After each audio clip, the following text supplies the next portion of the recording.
تاج شریعہ نے کہا نا سمجھ مرتے ہیں زندگی کے لیے، جینا مرنا ہے سب کچھ نبی کے لیے۔ وہ نا سمجھ ہے جو سمجھ رہا ہے کہ زندگی ہی کل سرمایہ ہے، زندگی ہی کل سمپتی ہے۔ نہیں نادان، یہ ظاہری حیات کل سرمایہ نہیں، تجھے اس کارخانے حیات میں بھیجا ہی اس لیے گیا کہ تیرا خدا تجھے آزمائے کہ تمہارا عمل کیسا ہے، تو کیا کرتا تھا۔ آج یہ قربانی کے ایام چل رہے ہیں، آپ سب جانتے ہیں نا۔ آج مسلمان پر تھوڑی سی تکلیف پہنچ جائے تو مسلمان گھبرا جاتا ہے، مسلمان ڈرنے لگتا ہے، مسلمان خدا کی بارگاہ میں شکایت کرنے لگتا ہے۔ آپ ذرا بتائیں ابراہیم خلیل اللہ کا مقام کیا ہے؟ وہ تو اللہ کے خلیل ہیں، وہ تو جلیل القدر پیغمبر ہیں، وہ تو اللہ کے نبی ہیں، وہ اللہ کے رسول ہیں۔ اور سچائی یہ ہے کہ آج پوری دنیا انسانیت میں، پوری دنیا میں، چاہے وہ یہودی ہو چاہے وہ عیسائی ہو، دیگر مذاہب کے لوگ بھی، مسلمانوں کا تو اپنا حق ہی ہے۔ یہودی بھی حضرت ابراہیم کا احترام کرتے ہیں، عیسائی بھی حضرت ابراہیم کا احترام کرتے ہیں۔ حضرات کیوں اللہ تعالیٰ نے حضرت ابراہیم کو پوری دنیا کا امام بنایا ہے؟ لیکن آپ جانتے ہیں حضرت ابراہیم نے کس ماحول میں، کن فضاؤں میں، کن حالات میں آنکھیں کھولی ہے۔ آپ کو یاد رکھنا چاہیے حضرت ابراہیم کی پیدائش جس خانوادے میں ہو رہی ہے، جس زمانے میں ہو رہی ہے، وہ زمانہ کفر کا ہے، وہ زمانہ شرک کا ہے۔ حضرت ابراہیم جس خانوادے میں پیدا ہو رہے ہیں وہاں بتوں کی پرستش کی جا رہی ہے، بت پوجے جا رہے ہیں۔ حضرات مطلب یہ ہے شرک کے جتنے اقسام ہو سکتے ہیں وہ سب اس زمانے میں موجود ہے۔ حتیٰ کہ حضرت ابراہیم کے چچا جناب آزر کو، جسے قرآن میں باپ کہہ کر خطاب کیا گیا ہے کہ حضرت ابراہیم کے باپ ہے، لیکن یہ حضرت ابراہیم کے باپ نہیں ہے بلکہ تایا ہے، چچا ہے، یہ بھی بت پرستی کر رہے ہیں۔ حضرات آپ ذرا دیکھیں ایسے ماحول میں آج کا نوجوان تو ماحول کے دھارے میں خود کو بہا لیتا ہے، ماحول کا سفر جدھر دیکھا ادھر ہی چلا گیا۔ اگر لوگ جوا کھیل رہے ہیں تو آپ کا بیٹا بھی جوا کھیلے گا، اگر لوگ شراب پی رہے ہیں تو آپ کے بچے بھی شرابی بن جائیں گے، اگر لوگ ڈانس کر رہے ہیں تو آپ کے بچے بھی رقاصوں کی محفل میں جا کر ڈانس کرنے لگے گا۔ مطلب یہ ہے جدھر لوگ جا رہے ہیں آپ کے بچے اور نوجوان ادھر ہی مائل ہوتے ہوئے نظر آئیں گے۔ لیکن حضرت ابراہیم علیہ السلام اس ماحول میں آنکھ کھول رہے ہیں۔ حضرات جس ماحول میں شرک ہے، کفر ہے، شراب نوشی ہے، عیاشی ہے، فحاشی ہے، خدا کا نام لینے والا کوئی نہیں ہے، کتنا بڑا امتحان ہے، کتنا بڑا امتحان ہے۔ حضرات ایک جگہ حرام لقمے بٹ رہے ہو، حرام کا کھانا بانٹا جا رہا ہو اور وہاں سب لوگ موجود ہو، وہی ایک نیک آدمی بھی ہو تو پیارے ایسے میں بھوک سب کو برابر ہے، سب کو بھوک ہے، سب کو کھانے کی ضرورت ہے۔ تو ایک آدمی اگر اپنے آپ کو بچا لے، کیا بچانا آسان ہے؟ بہت مشکل امر ہے، اس لیے کہ سب کھائے جا رہے ہیں، بھئی تم بھی کھائے جاؤ، لیکن جو بچا لیتا ہے وہی بڑا بہادر ہوتا ہے۔ ایسے ماحول میں جہاں عقل کا امتحان ہے، فکر کا امتحان ہے، ذہن کا امتحان ہے، نظریات کا امتحان ہے، حضرت ابراہیم علیہ السلام نے فرمایا یہ تم لوگ کیا کر رہے ہو؟ حتیٰ کہ سمجھایا کہ خدا وہ ہے جس نے تمہیں پیدا کیا ہے۔ لوگ ماننے کے لیے تیار نہیں ہوئے۔ حال یہ ہوا حضرت ابراہیم نے موقع دیکھ کر رکھا۔ ایک دن سب لوگ بازار گئے تھے، کہیں میلہ لگا تھا، وہ کفار و مشرکین باہر جا کر میلہ لگایا کرتے تھے، تہوار منایا کرتے تھے۔ حضرت ابراہیم بت کدے میں گئے اور بت کدے میں جانے کے بعد، اصنام کدے میں جانے کے بعد آپ نے سارے بتوں کو توڑ دیا اور توڑنے کے بعد اپنی کلہاڑی جس سے آپ نے توڑا تھا وہ بتوں کے سردار کے کاندھے پر ڈال دیا۔ اب ذرا آپ دیکھیں، تاریخ پڑھ کر دیکھیں، جب لوگ واپس آئے سب نے کہا یہ کارنامہ کس نے انجام دیا؟ ہمارے معبودوں کے ساتھ ایسا کس نے کیا؟ یہ تو اس کی توہین ہے، یہ تو تحقیر ہے، ایسے شخص کو نہیں چھوڑا جائے گا، نہ بخشا جائے گا۔ آپ ذرا دیکھیں حضرت ابراہیم کے تعلق سے سراغ لگا۔ حضرت ابراہیم فرماتے ہیں ارے نادان مجھ سے کیا پوچھتے ہو؟ جس کی تم پوجا کرتے ہو، جس کی پرستش کرتے ہو، جس کے سامنے جبین عقیدت خم کرتے ہو، جس کے سامنے پیشانی ٹیکتے ہو، جس کے سامنے سجدہ ریز ہوتے ہو، ذرا اپنے اس کے سردار سے تو تم پوچھ لو، بتوں کا سردار تو باقی ہے، اس سے پوچھو کہ یہ تمہارا حال کس نے کیا؟ لوگوں نے کہا ابراہیم تم بھی جانتے ہو، نہ یہ بول سکتے ہیں نہ یہ بتا سکتے ہیں۔ حضرت ابراہیم نے پلٹ کر جواب دیا نادانو، جو نہ بول سکتا ہے، جو نہ بتا سکتا ہے، جو نہ کھا سکتا ہے، جو نہ پی سکتا ہے، جو نہ کھلا سکتا ہے، نہ پلا سکتا ہے، وہ معبود کیسے ہو سکتا ہے؟ وہ خدا کیسے ہو سکتا ہے؟ وہ اللہ کیسے ہو سکتا ہے؟ ارے اسے معبود مانو، سجدہ اسے کرو جو تمہیں کھلاتا بھی ہے پلاتا بھی ہے، اس کی عبادت کرو جس نے تمہیں پیدا کیا ہے۔ درود پاک پڑھیں اللہم سیدنا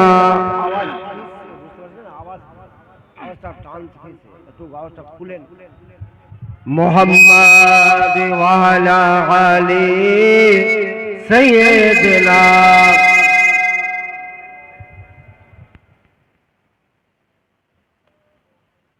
صلی اللہ علیہ وآلہ وسلم۔ حضرت ابراہیم علیہ السلام نے فرمایا نہیں، اب ذرا دیکھیں جاہلوں سے آپ کا مقابلہ تھا، جاہلوں نے کہا ایسا نہیں ہو سکتا ہے، بہرحال وہاں سے بچ بچا کر نکلے، اللہ تعالیٰ نے آپ کی حفاظت فرمائی اور نتیجہ یہ نکلا کہ اب پھر اس زمانے میں وقت کا نمرود آپ سب جانتے ہیں، نمرود اپنے آپ کو خدا کہتا تھا، سیاسی خدا کہتا تھا، وہ اپنی بارگاہ میں لوگوں کو جھکواتا تھا اور آداب کی بجاوری کا حکم دیتا تھا۔ یہ نمرود کے سامنے آپ گئے اور آپ نے فرمایا کہ خدا وہ ہے جو زندہ کرتا ہے اور موت دیتا ہے، قرآن میں اس کی تفصیل موجود ہے۔ تو نمرود نے قید خانے سے جیل سے 2 قیدیوں کو بلایا اور ایک کو آزاد کر دیا، رہا کر دیا، اور ایک کو قتل کر دیا۔ حضرت ابراہیم علیہ السلام نے دیکھا اب ذرا بتائیں پیارے یہ طاقت کا غلط استعمال ہے، یہ ظلم ہی تو ہے، قیدیوں میں سے 2 کو بلایا، ایک کو آزاد کر دیا اور ایک کو مار دیا، لیکن حضرت ابراہیم نے دوسری دلیل پیش کی، فرمایا خدا وہ ہے، فرماتے ہیں جو سورج کو مشرق سے اٹھاتا ہے اور مغرب میں ڈبوتا ہے، سورج کو مشرق میں پیدا کرتا ہے اور مغرب میں غروب فرماتا ہے۔ حضرات اتنا سننا تھا کہ یہ نمرود مبہوت ہو گیا، اس سے کوئی جواب نہ بن پایا۔ حضرت ابراہیم علیہ السلام ایک وقت کے فرما روا سے ٹکرا رہے ہیں، حکمراں سے۔ آج آپ کے ہاں ایک کوئی معمولی سپاہی آ جائے، یعنی پولیس کے لیول میں کوئی سول ڈریس میں آ جائے تو آپ ڈرنے لگتے ہیں، آپ گھبرانے لگتے ہیں، لیکن ذرا دیکھیں حضرت ابراہیم نہ ڈر رہے ہیں، نہ گھبرا رہے ہیں، نہ پریشان ہو رہے ہیں، فرماتے ہیں ارے ظالم خدا وہ ہے جو سورج کو پورب سے اٹھاتا ہے اور پچھم میں ڈبوتا ہے، اگر تو خدا ہے تو سورج کو پچھم سے نکال اور پورب میں ڈبو دے۔ اب ذرا دیکھیں حضرات کوئی جواب نہیں بن پایا، وہاں سے نکلے، یہ بڑی آزمائش ہے کہ نہیں، وقت کے بادشاہ کے سامنے بادشاہ کو للکار رہے ہیں، وہاں سے نکلے، پھر آپ پر ظلم کی انتہا کر دی گئی، آپ نے وطن چھوڑا، ہجرت کر گئے، اور ہجرت کرنے کے بعد اللہ تبارک و تعالیٰ نے حضرات اس سے پہلے ہجرت سے پہلے آپ پر یہ ظلم ہوا کہ فرعون یہ نمرود کا غصے کی آگ بھڑکی، وہ آپ سے باہر آیا اور آنے کے بعد کہا یہ ابراہیم ہمیں برا بھلا کہتا ہے، میری خدائی ماننے کے لیے تیار نہیں ہے، اس کے لیے آگ جلواؤ، آگ سلگاؤ۔ آپ سب جانتے ہیں آگ چلائی گئی، لکڑیاں جمع کی گئی، آگ کے شعلے فلک بوس ہو گئے، آسمان سے باتیں کرنے لگے۔ حضرت ابراہیم کو اس آگ میں ڈال دیا گیا۔ کہاں ڈالا گیا؟ اس آگ میں ڈالا گیا۔ ڈاکٹر اقبال کہتے ہیں حضرت ابراہیم گھبرائے نہیں، حضرت ابراہیم ڈرے نہیں، حضرت ابراہیم سہمے نہیں، بلکہ ڈاکٹر اقبال نے ترجمانی کی بے خطر کود پڑا آتش نمرود میں عشق عقل ہے محوے تملب تماشائے بام ابھی. حضرت ابراہیم آگ میں کود گئے اور اللہ تعالیٰ نے آگ کو گلزار بنا دیا. فرمایا یا نارو کونی بردم و سلام علی ابراہیم، اے آگ میرے ابراہیم پر سلامتی والی ہو جا، ٹھنڈی ہو جا. آگ ٹھنڈی ہو گئی. اور پیارے یہ تیسری آزمائش ہے. اس کے بعد پھر آپ نے وطن چھوڑا. چھوڑنے کے بعد آپ کے ساتھ حضرت سارہ ہے. درود پاک پڑھیں. اللہم صلی علی. عجیب حال ہو گیا. مائک کیوں آواز کھا رہا ہے بھائی؟ میری آواز میں دو گھنٹے بولتا ہوں. فین بھی بند کر دیجئے. وعلی علی. آواز میری دو گھنٹے میں نہیں بیٹھتی.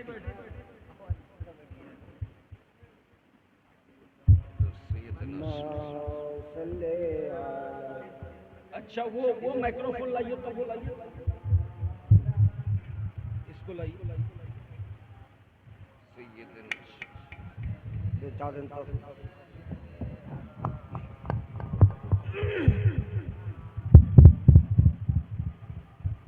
سیدنا سیدنا مولانا محمد. پانی دے دیجئے تھوڑا سا. پانی پینا بھی نہیں چاہیے بیچ میں. صلی اللہ علیہ وسلم. حضرت ابراہیم علیہ السلام پر آزمائش آ رہی. آپ ان سے بڑھ کر رہی ہیں، واللہ کے خلیل ہیں. آپ نے ملک چھوڑا، وطن چھوڑا، خاندان چھوڑا، گھر بار چھوڑا اور آپ چل دیے. پوری دنیا میں آج شام میں ہے، کل مصر میں ہے، پرسوں عرب کی زمین پر ہے. 87 سال کی عمر ہے، کوئی اولاد نہیں ہے. 87 ایئرس ہو گئے. آپ ذرا کسی ڈاکٹر سے پوچھ کر دیکھیں، کسی سائنسداں سے جا کر پوچھیں تو کہیں گے کہ 70-80 سال کے بعد، 60 سال کے بعد جب بندہ شیخ فانی ہو جاتا ہے تو بچے نہیں پیدا ہوتے. لیکن اللہ کی قدرت ملاحظہ کریں. 87 سال کی عمر میں جب آپ 100 سال کے قریب پہنچ رہے ہیں، اللہ تعالیٰ نے حضرت آپ نے دعا کی رب حب لی من الصالحین، اے اللہ مجھے ایک نیک اولاد عطا فرما.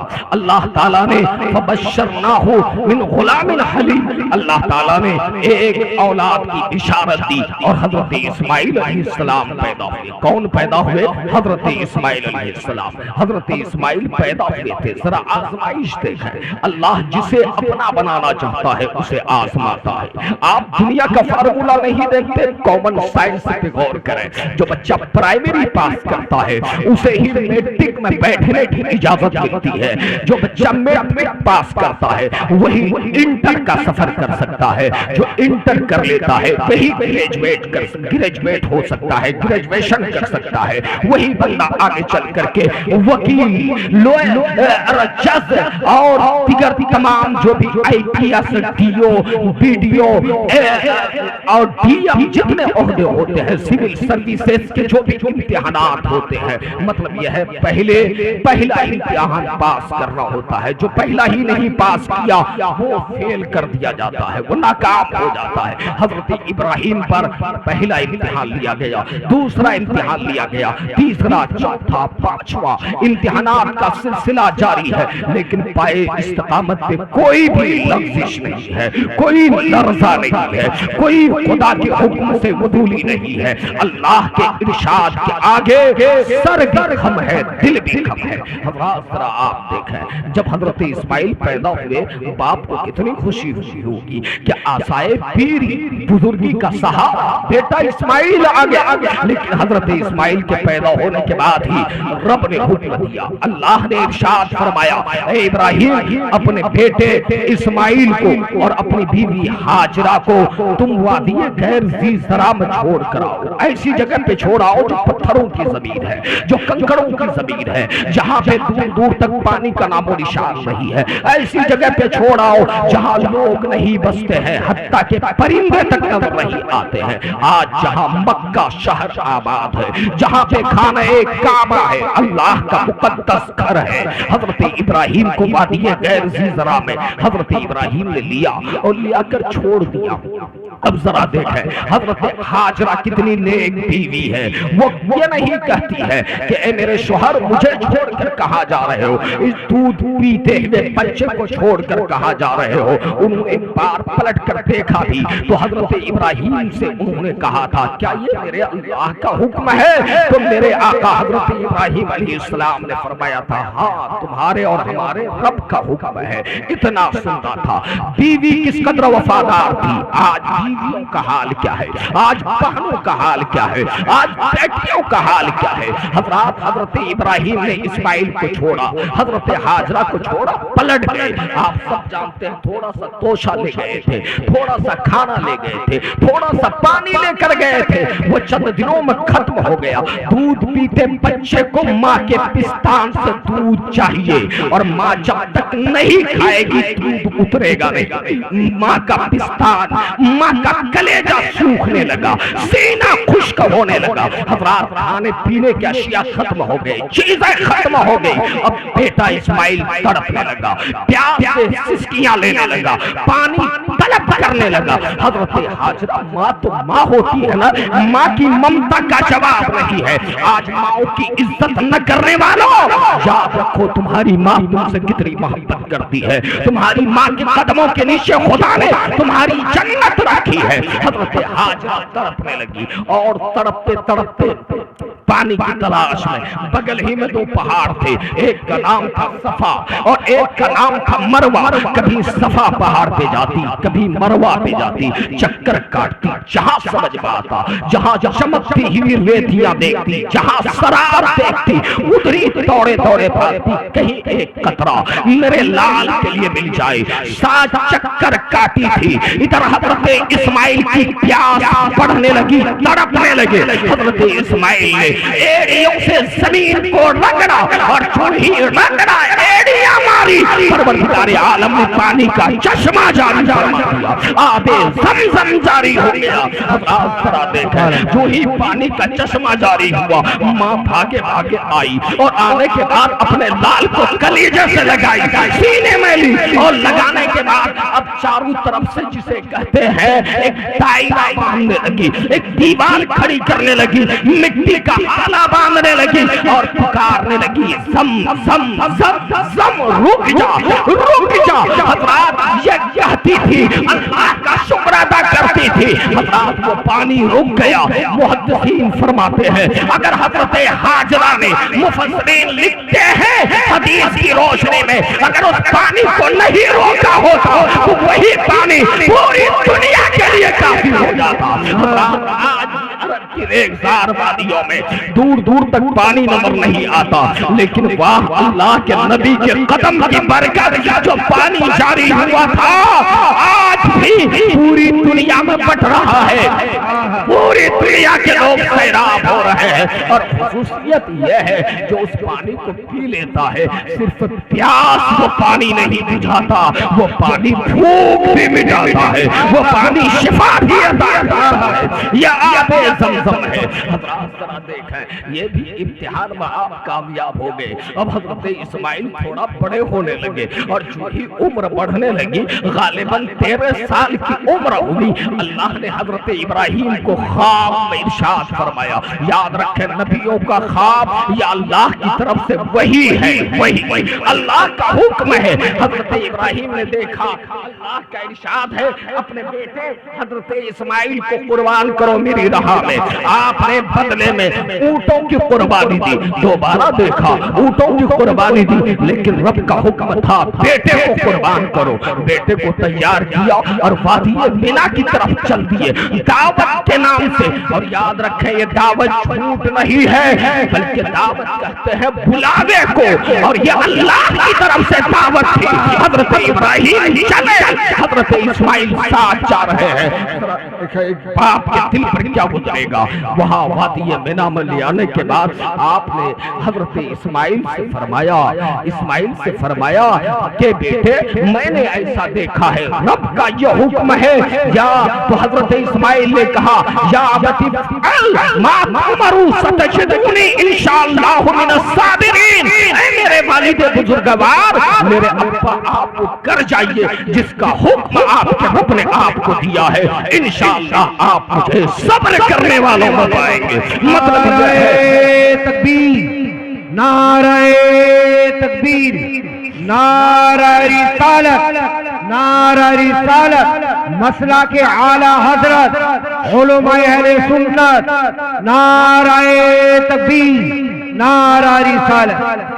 مطلب یہ ہے اللہ کے حکم پر باپ بھی راضی ہے، بیٹا بھی راضی ہے۔ کیا شان خلیل ہے، کیا مقام اسماعیل ہے، جواب نہیں ہے، یہ دونوں راضی ہیں۔ آج ہم لوگ یہ آیت اور یہ قربانی کی روح ہمیں بتا رہی ہے، لوگوں اگر خدا سے سچی محبت کرتے ہو، اگر دین سے محبت ہے تو تمہارے دین سے محبت کا تقاضا یہ ہے کہ خدا تم سے مال مانگے تو مال دے دو، جان مانگے تو جان دے دو، اور بتا دو زندگی یہ نہیں ہے کسی کے لیے، زندگی ہے نبی کی۔ نبی نعرہ تکبیر، نعرہ تکبیر، نعرہ رسالت، مفتی صبی رضا صاحب قبلہ، مفتی صبی رضا صاحب قبلہ، نعرہ تکبیر، نعرہ رسالت۔ حضرت ابراہیم حضرت اسماعیل کی جگہ پہ اللہ نے مختصر تفصیل کی طرف نہیں جانا چاہتا، اللہ نے ایک دمبے کو بھجوا دیا، جبرائیل امین طائر صدر آئے، دمبے کی قربانی ہو گئی، حضرت اسماعیل بچ گئے۔ یاد رکھیں یہ حضرت اسماعیل کی نسل میں سے ہمارے آقا سید الانبیاء صلی اللہ علیہ وسلم ہے۔ وہاں اسماعیل کو بچانا بھی اس لیے ضروری تھا کہ اگر اسماعیل کٹ جاتے تو پشت اسماعیل پہ محمد رسول اللہ کا نور رکھا ہوا تھا۔ یاد رکھو میرے آقا جلوگر تھے، پروردگار عالم نے اپنے حبیب کی برکت سے حضرت اسماعیل کو بچا لیا۔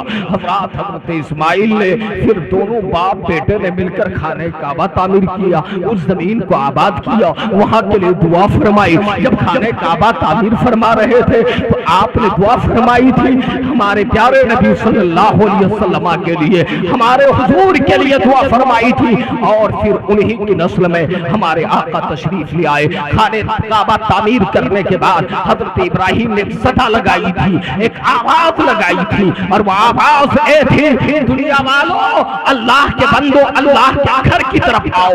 یاد رکھا آج جو لوگ حج کے لیے جاتے ہیں، طواف کے لیے جاتے ہیں، اس گھر میں حاضر ہوتے ہیں، یاد رکھیں علماء کہتے ہیں کہ وہ آواز دنیا کے کونے کونے میں پہنچ گئی، اور جن پاک روحوں نے لبیک کہا تھا وہ روحیں آج حج کر رہی ہے، وہ حج کر رہی ہے۔ وہاں سے آواز لگائی گئی تھی اور دنیا کے کونے کونے میں آواز پہنچ گئی۔ حضرات آپ سب سے میں عرض کرنا چاہتا ہوں، حضرت ابراہیم علیہ السلام کی یہ شان ہے، حضرت اسماعیل علیہ السلام کا یہ مقام ہے۔ اللہ آزماتا ہے کہ نہیں، آزماتا ہے کہ نہیں۔ لوگوں کہیں بھی آپ نے دیکھا وہ شکوہ کر رہے ہو، وہ ہیلے تلاش رہے ہو، وہ بہانے کر رہے ہو، لیکن آج کا مسلمان ہیلے بہانے تلاشتا ہے۔ آج کا مسلمان اگر ایک وقت بھوکا رہنا پڑے تو حلال کھانے کے بجائے حرام کھانے لگتا ہے۔ لیکن یاد رکھیں لوگوں، آپ خدا کی بارگاہ میں آپ کی قبر اسی وقت منور ہوگی، آپ کا مقام اسی وقت بلند ہوگا جب خدا کی مرضی کے مطابق زندگی گزاریں گے، شریعت کے مطابق زندگی گزاریں گے۔ آج حال کیا ہے؟ میں نے قرآن کی ایک آیت پڑھی ہے، اللہ کہتا ہے استقامت کی ہم اس سے بڑی مثال کچھ نہیں ہو سکتی ہے۔ حضرت ابراہیم کی قربانیاں آپ دیکھیں، اور آج حال یہ ہے کہ ان کی عظمت کا سکہ اس طرح چل رہا ہے کہ پیارے یہودی کہتے ہیں وہ ہمارے ہیں، عیسائی کہتے ہیں وہ ہمارے ہیں، اور مسلمان تو کہتے ہی ہے، اس لیے کہ پیارے ہم سب کا دین دین ابراہیمی ہے، دین اسلام ہے۔ حضرت ابراہیم نے اپنے بچوں کو وصیت کی تھی، قرآن میں منقول ہے، فرماتے ہیں یا بنیا ان اللہ اصطفی لکم الدین فلا تموتن الا وانتم مسلمون۔ حضرت ابراہیم اپنے بچوں سے کہہ رہے ہیں میرے بچوں اللہ نے تمہارے لیے دین کو چن لیا ہے، اسلام کا انتخاب کیا ہے، تمہیں موت ہرگز نہ آئے مگر اس حال میں کہ تم مسلمان ابراہیم کی یہ وصیت تھی. آج یہودی کہتے ہمارے, عیسائی کہتے ہمارے, لیکن قرآن کہتا ہے ما کان ابراہیم یہودیا ولا نصرانیا ولکن کان حنیفا مسلما وما کان من المشرکین. قرآن کہتا ہے حضرت ابراہیم نہ یہودی ہے نہ نصرانی تھے, بلکہ وہ دین حنیف کے ماننے والے تھے, مسلمان تھے, مشرکین میں سے تھے. اور ہم کہتے ہیں اچھا ابراہیمی دین کو ماننے کا دعویٰ اگر یہودی کرے, عیسائی کرے, تو ان میں اور ہم میں فرق کیا ہے؟ حضرات یاد رکھیں, ہم حضرت ابراہیم کو مانتے ہیں تو سارے نبیوں کو بھی مانتے ہیں, سارے رسولوں کو بھی مانتے ہیں, لیکن یہودیوں کے ہاں یہودی حضرت موسیٰ کو مانتے ہیں تو دوسرے انبیاء کو نہیں مانتے, ہمارے آقا امام الانبیاء کو نہیں مانتے. عیسائی حضرت ابراہیم کو مانتے ہیں تو سید الانبیاء کو نہیں مانتے. حضرات میں پوچھنا چاہتا ہوں اور طلب فکر دینا چاہتا ہوں دیگر مذاہب کے لوگوں کو جن کے یہاں حضرت ابراہیم کے احترام کا تصور ہے, ان کی عظمت کا تصور ہے, آؤ اسلام کے قریب آؤ. تم حضرت ابراہیم کو مانتے ہو, محمد ابن عبداللہ کو نہیں مانتے. تم حضرت ابراہیم کو مانتے ہو تو دیگر انبیاء کو نہیں مانتے. آؤ, اسلام سارے نبیوں کا احترام بتاتا ہے, سارے نبیوں کی عظمت بتاتا ہے. قرآن کہتا ہے لا نفرق بین احد من رسولہ, ہم رسولوں میں سے کسی میں تفریق نہیں کرتے. جتنے نبی اور رسول آئے سب ہمارے ہیں, سب ہمارے ہیں.